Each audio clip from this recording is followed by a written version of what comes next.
Trump encouraged Vance to respond diplomatically when asked about Musk. Here's how it played in real time. Vice President J.D. Vance rolled his eyes when shown during a podcast taping Elon Musk's suggestion that President Donald Trump should be impeached and Vance should replace him. "Oh, my God," Vance said, sipping Celsius while sitting across from comedian and podcaster Theo Von. "See, this is what I'm talking about." "What are you talking about? Campaigning?" Von joked. But Vance didn't take the bait, or even risk joking about the possibility of taking power from Trump. "This stuff is just not helpful," Vance said of Musk, who turned criticism of Trump's domestic policy agenda into bitter personal attacks. This jab specifically appearing to pit the president and Vance against each other. "Politics is a place where people stab each other in the back. You can't get anything done unless you're all on the same team and you're actually committed to getting stuff done together," Vance continued. "The idea that the president should be impeached, I'm sorry, it's insane." As Musk was adding fuel to the flames of the escalating fight Thursday, Vance was taping a podcast with Von in Nashville at Trump ally Kid Rock's new restaurant and was forced to respond in real time. Vance was shown for the first time Musk's post accusing Trump, without evidence, of being in the Epstein files.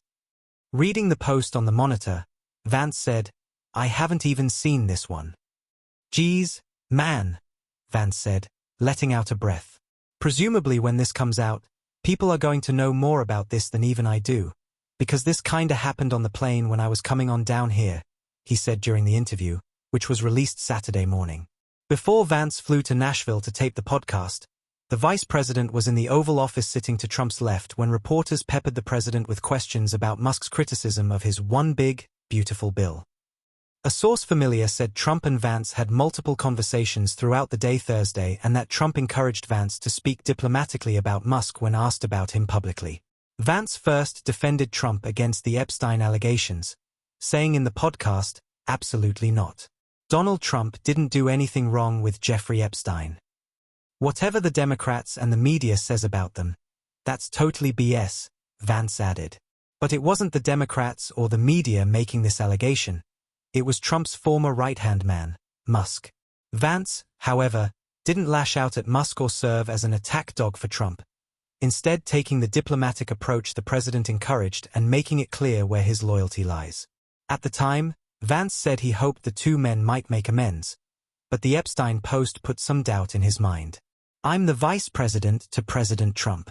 My loyalties are always going to be with the president, and I think that Elon is an incredible entrepreneur," Vance said, adding, "I hope that eventually Elon kind of comes back into the fold. Maybe that's not possible now, because he's gone so nuclear."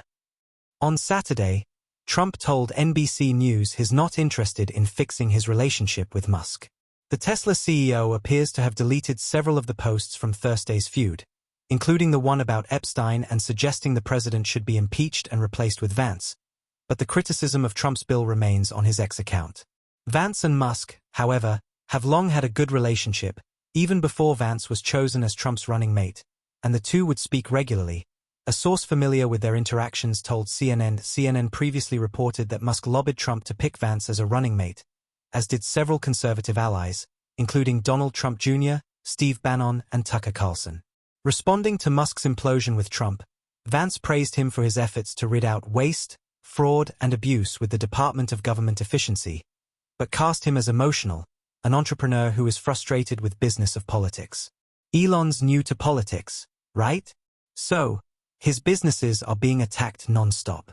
They're literally, like, firebombing some of his cars, Vance said, referring to acts of vandalism against Tesla vehicles and facilities.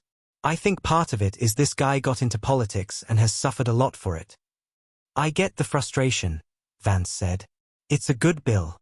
It's not a perfect bill, like the process of DC.